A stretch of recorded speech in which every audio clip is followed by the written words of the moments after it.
Oi pessoal, eu sou a Elizabeth da Greener e vou conversar com vocês hoje sobre o capítulo 4, que são os modelos de negócio na geração distribuída. Mas primeiramente eu gostaria de agradecer aos patrocinadores desse capítulo, porque graças a eles o conteúdo é disponibilizado de graça para todo mundo. Então o que a gente vai conversar nesse capítulo?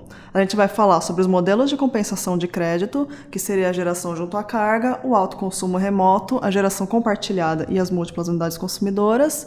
Depois a gente vai falar dos modelos de negócio propriamente ditos, que seria integração, leasing, locação e galpão BTS, o Build to Suit.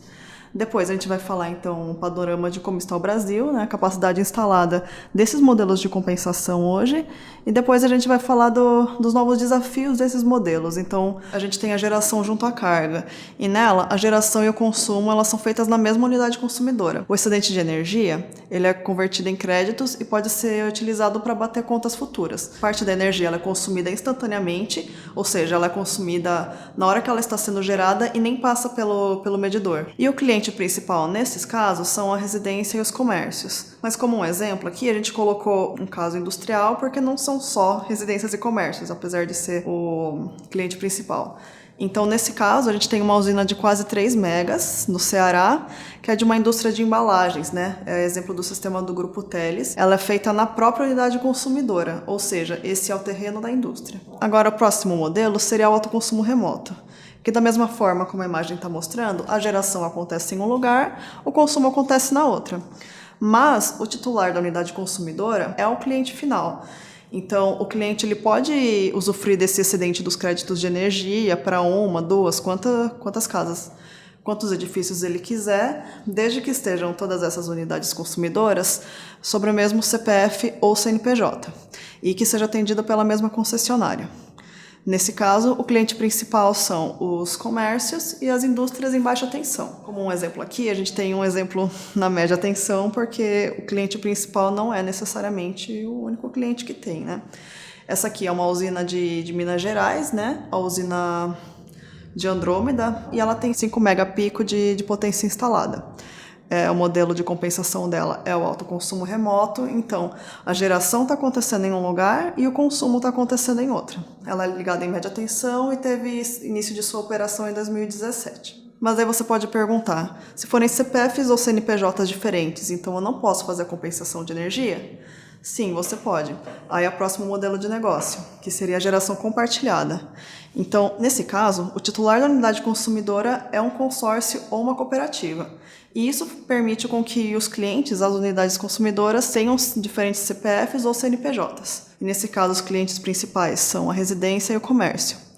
Como exemplo para esse caso, a gente tem a fazenda solar da Origo. É uma usina de 1 mega, que também tem em Minas Gerais, modalidade de geração compartilhada, e o modelo dela é o seguinte: os clientes finais eles têm um desconto na conta de energia. Esse desconto pode chegar até 10%. E ela teve o início de sua operação em 2017. Então aqui os detalhezinhos sobre consórcio e cooperativa. Então, características da cooperativa. Ela tem que ter, no mínimo, 20 pessoas físicas com o mesmo propósito, tem que ter um plano de negócios, um estatuto com a distribuição de cotas. Formalização da cooperativa é feita com 3 registros: para a Junta Comercial, outro para a Receita Federal e outro com a Organização das Cooperativas Brasileiras. E bom, apenas para título de curiosidade, até o início do ano passado, no Brasil tinham 6 cooperativas solares. Agora os detalhezinhos sobre o consórcio. Primeiro, é regido pelo Código Civil e pode ser regido por 2 leis. No caso da primeira lei, essa 11.795, a titularidade da unidade consumidora é assumida pela administradora do consórcio. E se ela for regida pela Lei 6.404, o consórcio assume a característica de pessoa jurídica e a titularidade da unidade consumidora. A associação ela tem que ter pelo menos 2 pessoas jurídicas com objetivo comum, e o restante dos consorciados eles podem ser tanto pessoa jurídica quanto pessoa física. Daí depende do modelo de consórcio que for adotado. E tem que ter prazo e número de cotas previamente definidos. Agora falando das vantagens e desvantagens do modelo de geração compartilhada. Primeiramente, tem o ganho de escala, de CAPEX e OPEX, e, consequentemente, maior margem de negociação, né? Economia sem investimento, porque o cliente ele não tem que adquirir um sistema, ele apenas aluga, ele apenas adquire esse desconto na conta de energia. Geração remota, então a limitação física não é um problema, porque a usina não está sendo feita no terreno dele, apenas com essa compensação dos créditos. Agora, desvantagens. Primeiro, ele não possui isenção do ICMS. Isso porque o convênio do ICMS do CONFAZ, ele se refere à Resolução 482, que foi a primeira que surgiu. E a geração compartilhada, ela surgiu com a atualização dessa resolução. E, bom, é recomendável um auxílio jurídico, porque pode ter um grande número de clientes. Se ela estiver ligada a uma potência acima de 75 kW, então é necessário pagar a demanda contratada. E, por fim, as múltiplas unidades consumidoras. É um sistema pertencente a vários usuários, por exemplo, esse prédio, e toda a energia que é gerada, ela pode ser convertida tanto para bater as contas individuais de cada apartamento, quanto as contas conjuntas, por exemplo, o elevador, a iluminação do condomínio. E o interessante é que só é necessário um medidor bidirecional, então não precisa ter um medidor para cada um dos casos. E o exemplo que a gente tem disso, segundo a ANEEL, esse sistema tem quase meio mega, tem 487 kW-pico, e esse sistema ele abastece 440 apartamentos. Então, é estimado que eles geram mais ou menos 120 kWh por mês, e nisso é dividido. Uma parcela vai para o consumo dos condôminos e uma parcela vai para o consumo de uso geral. Bom, agora a gente já terminou os modelos de compensação, então quais que são os modelos de negócio, então, que existem? Primeiro, a gente tem o modelo de integração convencional, que é esse modelo, ele une a intermediação do negócio ou a venda do kit, junto com o projeto e a instalação. Então, a empresa pode fornecer os equipamentos diretamente ao cliente ou então intermediar essa venda e esse processo com a distribuidora de equipamentos. Existem 3 tipos de faturamento para isso. Pode ser direto com o distribuidor, que nesse caso o distribuidor ele vende o equipamento, ele vende tudo, o cliente só paga o distribuidor de equipamentos e o distribuidor ele paga o integrador como prestação de serviços. A vantagem disso é que fica mais barato, porque o equipamento é tributado uma vez só. Agora, existe também um modelo de faturamento único, e nesse caso, o integrador ele vende tudo. Então, ele vende o kit fotovoltaico, vende o projeto, vende a instalação. E a desvantagem disso é justamente o oposto do direto com o distribuidor, porque o equipamento ele é tributado uma vez pela venda para o integrador, e depois ele é tributado de novo quando ele vende para o cliente final. Então, o cliente está tendo essas 2 tarifas incluídas, então acaba sendo um pouquinho mais caro. E, por fim, tem a venda parcelada, que também pode ser feita de 2 maneiras. Então, o integrador ele pode adquirir um financiamento para tudo isso e ir repassando isso com juros para o cliente final, ou se ele tiver bastante capital de giro, o integrador pode simplesmente permitir que o cliente parcele.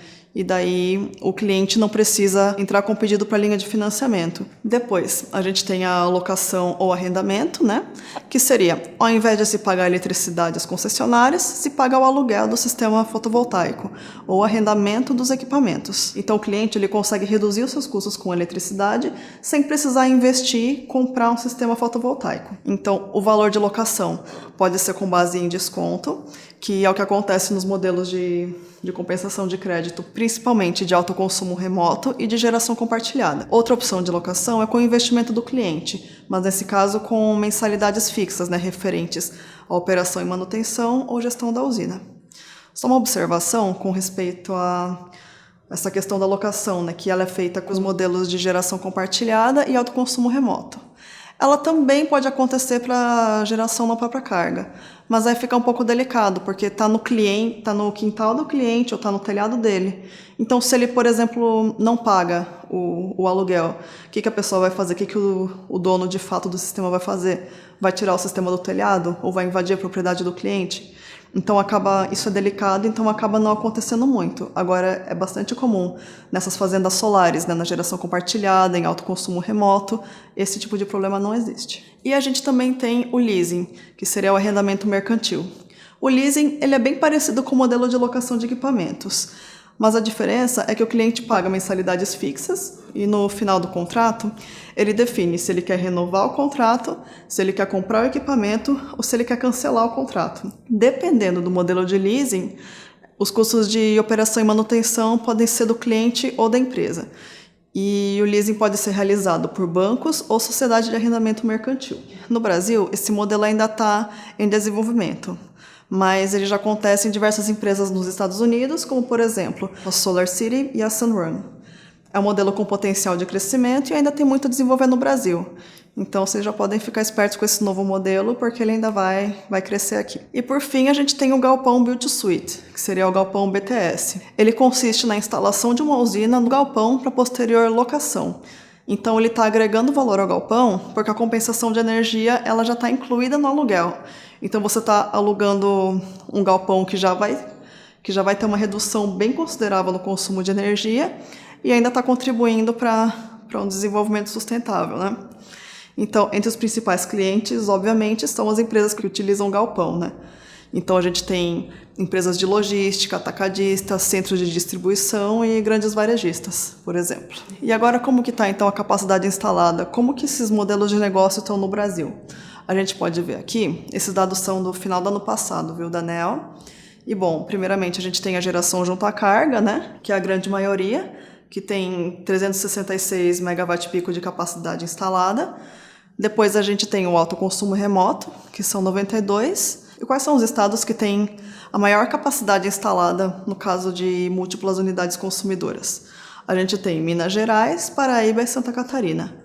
No caso de Minas Gerais, isso aí é uma única usina, que é essa usina que a gente colocou como exemplo, né, que é o caso daquele condomínio da MRV. Ele é o maior do Brasil e é o único empreendimento em Minas Gerais. Depois, a gente tem a geração compartilhada. Os estados que têm maior representatividade, maior capacidade instalada são São Paulo, Minas Gerais e Pernambuco. São Paulo, em primeiro lugar, com a maior usina, tendo uma potência de 416 kW-pico. Em segundo lugar, a gente tem Minas Gerais.